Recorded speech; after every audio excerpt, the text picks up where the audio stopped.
नमस्कार साथियों, स्वागत आप सभी का फिर से पीके एडवांस साइको यूट्यूब चैनल पर। चर्चा करेंगे बीएड प्रथम वर्ष और paper number 6 gender school and society अर्थात जेंडर विद्यालय एवं समाज। मात्र 10 प्रश्न ओनली मित्रों, कितने प्रश्न? मात्र 10 प्रश्न। और आप सभी ने अब तक अगर नहीं पढ़ा है इस पेपर को तो मात्र 10 प्रश्न आप एक दिन में कवर कर सकते हैं। एक बार आप अच्छे से इस क्लास को नोट करें और तैयारी करने में जुट जाएं।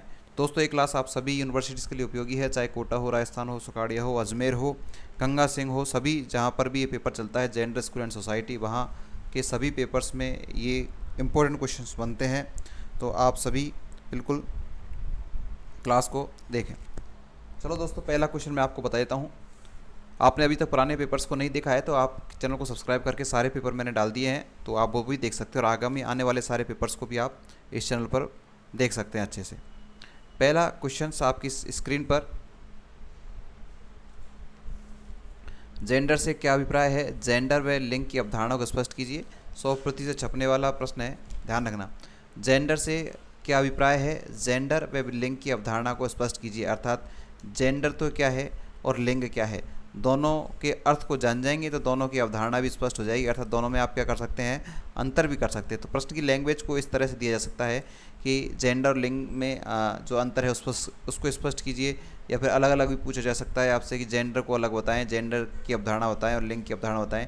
दोनों को अलग अलग भी पूछा जा सकता है, दोनों में अंतर करके भी आपसे एग्जाम में पूछा जा सकता है। तो पहला प्रश्न आपके लिए इम्पोर्टेंट हो चुका है। दूसरे प्रश्न की मैं आपसे चर्चा करूंगा, उससे पहले अगर आपने क्लास को लाइक शेयर नहीं किया है तो जल्दी कर दें। अपने मित्रों को, कॉलेज स्टूडेंट्स को कॉलेज ग्रुप में ज़रूर शेयर करें इस क्लास को, तभी सभी को इन 10 प्रश्नों का अच्छा फ़ायदा मिले।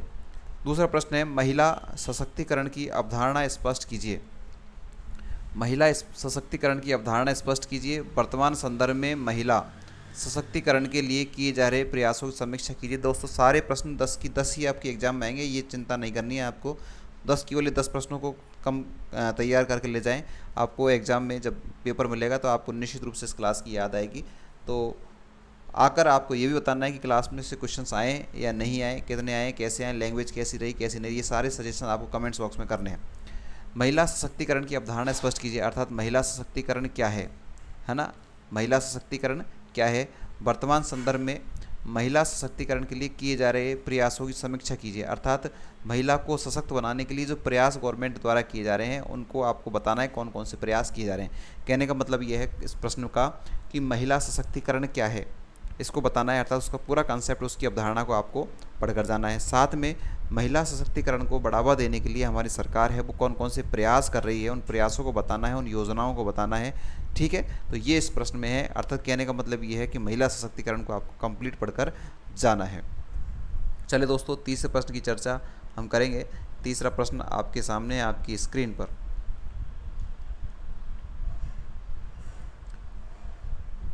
तीसरा प्रश्न आ चुका है, शिक्षा में अवसरों की समानता से क्या अभिप्राय है? शिक्षा में अवसरों की समानता से क्या अभिप्राय है? नोट कर लेना इसको, अवसरों की समानता एग्जाम में पूछा जाएगा। शिक्षा में अवसरों की समानता से क्या अभिप्राय है? उन क्षेत्रों को बताइए जिनमें शैक्षिक अवसरों में समानता नहीं है। शिक्षा के अवसरों को बढ़ाने के लिए आप क्या सुझाव देंगे? कितना अच्छा प्रश्न है, आएगा 100%। शिक्षा में अवसरों की समानता, अर्थात अवसरों की समानता क्या है, इसको पढ़ना है आपको। समझ गए? अवसरों की समानता जो वाला टॉपिक है ना आपके, उसको पढ़कर जाना है। उन क्षेत्रों को बताइए जिनमें शैक्षिक अवसरों में समानता नहीं है। अर्थात ऐसे कौन कौन से क्षेत्र है जिनमें क्या नहीं है, समानता नहीं है, जिनमें क्या नहीं है, केवल किससे संबंधित होने चाहिए, वो शिक्षा से संबंधित होने चाहिए। ऐसे कौन कौन से वो क्षेत्र हैं जिनमें शिक्षा में क्या नहीं है, समानता नहीं है, उन क्षेत्रों को आपको देखना है। शिक्षा के अवसरों को बढ़ावा देने के लिए आप क्या सुझाव देंगे? अर्थात जो असमानता है इसको दूर करने के लिए आप क्या सुझाव देंगे कि इस तरह से अगर हम योजनाएं बनाएं, इस तरह से हमारी कार्य प्रणाली हो तो वो जो असमानता उसको दूर किया जा सकता है। तो ये लास्ट में ये कह रहा है कि शिक्षा के अवसरों को बढ़ाने के लिए आप क्या सुझाव देंगे, अर्थात आप कौन कौन से तरीके अपनाना चाहेंगे। तो कितना अच्छा प्रश्न है, 100% छपेगा, 10 की 10 प्रश्न छपेंगे, टेंशन ना लेना है। अगले प्रश्न की चर्चा। चौथा प्रश्न आपके सामने, भाई देखो, चौथा प्रश्न आया है आपके समाजीकरण से। प्रश्न है, समाजीकरण से आप क्या समझते हैं? समाजीकरण के प्रमुख तत्व और विशेषताओं को उल्लेख कीजिए। अर्थात समाजीकरण क्या है, समाजीकरण क्या है, इससे आप क्या समझते हैं? समाजीकरण के प्रमुख तत्व कौन कौन से हैं? समाजीकरण के प्रमुख तत्व कौन कौन से हैं, उसकी विशेषताओं को क्या करना है, आपको उल्लेख करना है। उसकी विशेषताओं को क्या करना है, उल्लेख करना है। तो समाजीकरण से आप क्या समझते हैं? समाजीकरण के प्रमुख तत्व और उसकी विशेषताओं का आपको क्या करना है, उल्लेख करना है। प्रश्न नंबर 4 आपका इस तरह से है।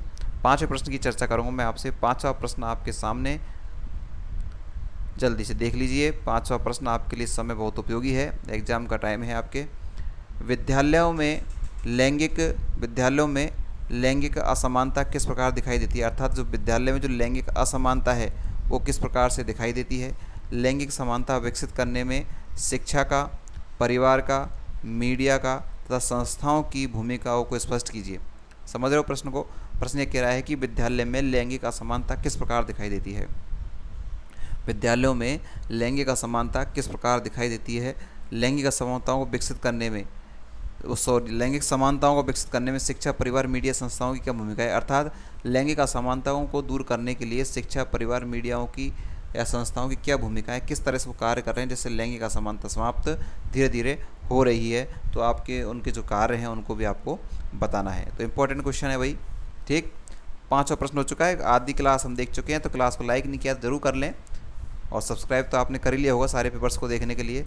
6वां प्रश्न देखो भाई, बालिकाओं या स्त्रियों की शिक्षा से आप क्या समझते हैं? बालिकाओं तथा स्त्रियों की शिक्षा से आप क्या समझते हैं?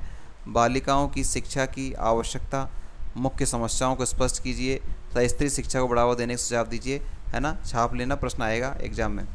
बालिकाओं या स्त्रियों की शिक्षा, ये दोनों से कोई भी नाम आपको मिल सकता है। बालिका शिक्षा मिल सकता है, स्त्री शिक्षा मिल सकता है, ठीक है। बालिका की शिक्षा की आवश्यकता क्यों है, क्यों बालिकाओं को पढ़ाना चाहिए, इसकी आवश्यकता क्या है, तथा मुख्य समस्याओं को, कौन कौन सी समस्याएं उनको शिक्षा प्राप्त करने में आती है, उन समस्याओं को आपको बताना है। तथा स्त्री शिक्षा को बढ़ावा देने के लिए, किसको, स्त्री शिक्षा को बढ़ावा देने के लिए कौन कौन से सुझाव आप देना चाहेंगे, वो सुझाव आपको देने हैं। तो देखो कितना अच्छा प्रश्न है, कितनी चीज़ें इसमें छुपी हुई है कि बालिका शिक्षा वास्तव में है क्या, बालिका की शिक्षा के लिए बालिका शिक्षा क्यों आवश्यक है, तब मुख्य समस्याएं बालिका शिक्षा को कौन कौन सी, बालिका की शिक्षा के लिए कौन कौन सी समस्याओं का सामना उनको करना पड़ता है। साथ में आप बालिका शिक्षा या स्त्री शिक्षा को बढ़ावा देना चाहते हैं तो आप कौन से प्रयास करना चाहेंगे। 6वां प्रश्न आपके सामने ये रहा। 7वां प्रश्न हम देख लेंगे। 7वां प्रश्न आप देखें एक बार, छोटा सा प्रश्न है। महिलाओं में घरेलू हिंसा से आप क्या समझते हैं? महिलाओं में घरेलू हिंसा से आप क्या समझते हैं? घरेलू हिंसा के प्रकार बताते हुए इसके नियंत्रण के उपाय बताइए।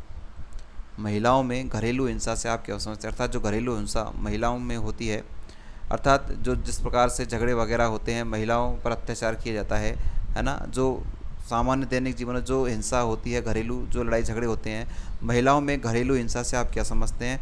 घरेलू हिंसा के प्रकार कौन कौन से हैं, इसके नियंत्रण के उपाय बताइए। अर्थात घरेलू हिंसा क्या होती है और घरेलू हिंसा के कौन कौन से प्रकार होते हैं तथा इसको हम कैसे रोक सकते हैं, इसके नियंत्रण के उपाय आपको बताने हैं। तो 7वां प्रश्न महिलाओं से संबंधित है।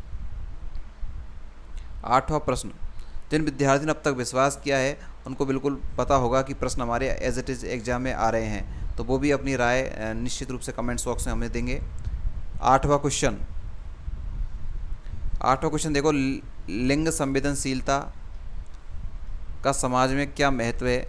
लैंगिक संवेदनशीलता का समाज में क्या महत्व है? साथ ही लैंगिक समानता के लिए कुछ सुझाव दीजिए। अर्थात लैंगिक समानता किस तरह से स्थापित की जा सकती है, उसके लिए क्या आप क्या क्या सुझाव देना चाहेंगे, और लैंगिक संवेदनशीलता वास्तव में हो सकती क्या है ना। लैंगिक संवेदनशीलता इस तरह से मिल सकता है, लिंग भी मिल सकता है, लैंगिक संवेदनशीलता भी आपको शब्द मिल सकता है। तो लैंगिक संवेदनशीलता वाला जो टॉपिक है उसको आपको बहुत अच्छे से तैयार करके लेके जाना है।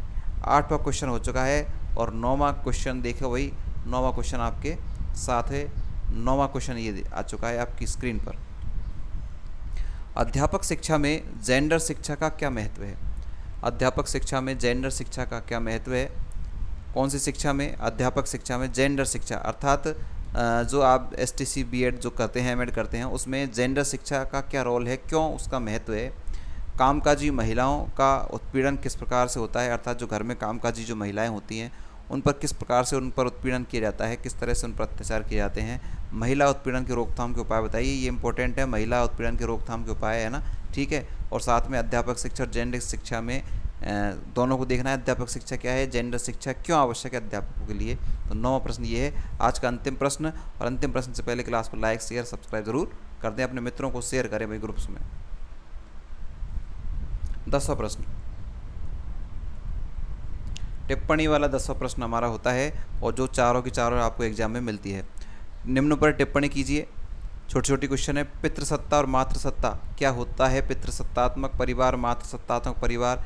पितृसत्ता क्या होती है, मातृसत्ता क्या होती है, किस तरह से उनका क्रियान्वयन होता है, किस तरह से उनकी कार्यप्रणाली होती है, पितृसत्तात्मक में कैसी होती है, मातृसत्तात्मक में कैसी होती है, ये आपको देखना है। सीमांतीकरण महिलाएं अर्थात मार्गलाइजेशन जो वुमेन्स हैं उनको आपको देखना है। सीमांतीकरण महिलाएं अर्थात जो सीमा के अंत में रहती है, पार्श्वीकरण जिसे अपन कहते हैं। विद्यालयों में लैंगिक असमानता के बारे में आपको पढ़कर जाना है। कन्या भ्रूण हत्या के बारे में आपको पढ़कर जाना है। 100% मिलेंगे आपको, टेंशन नहीं लें। 10 प्रश्न मैंने आपको बताए, 10 की 10, मैं 9 की नहीं कह रहा, 10 की 10 की कह रहा हूँ, क्योंकि आपके प्रश्न में आपका जो प्रश्न पत्र है ना उसमें प्रश्न 10 नहीं आते, उसमें काफ़ी सारे प्रश्न आते हैं, उसमें ज़्यादा प्रश्न आते हैं। कहीं अथवा में मिलेगा आपको, कहीं आपको हो सकता है कि आपको 10 क्वेश्चन दे दे, उसमें पूछेगा 5 क्वेश्चन। सभी यूनिवर्सिटीज़ का पैटर्न अलग अलग है, लेकिन प्रश्न यही होंगे आप तय माने, है ना। तो आपको ये 10 इतने ही प्रश्न आपको करने होते हैं लगभग। तो ये 10 प्रश्न आपको ऐसे के ऐसे एज इट इज़ आपके एग्जाम में मिलेंगे, ये मेरा विश्वास है अब तक का जो मैंने आपको और पेपर्स में बताया है, हर प्रतिवर्ष मैं आपको बताता हूँ। तो इन प्रश्नों को आपको तैयार करके जाना है। पितृसत्तात्मक, मातृसत्तात्मक, सीमांतीकरण महिलाएं, विद्यालय में लैंगिक असमानता क्या है, कन्या भ्रूण हत्या क्या है, ये आपके लिए बेहद इंपॉर्टेंट क्वेश्चन है दोस्तों। आप अपने सभी मित्रों को इस क्लास को शेयर करके उन्हें अच्छा गिफ्ट दे सकते हैं कि इस तरह के क्वेश्चन अब वो तैयार करें। मात्र अगर उन्होंने तक तैयारी नहीं की तो मात्र 1-2 दिन में इन 10 प्रश्नों को तैयार किया जा सकता है। तो आप सभी के लिए बहुत बहुत शुभकामनाएं अग्रिम। और आप सभी ने इस क्लास को देखा, इसके लिए आपको बहुत बहुत धन्यवाद। Thank you, bye bye.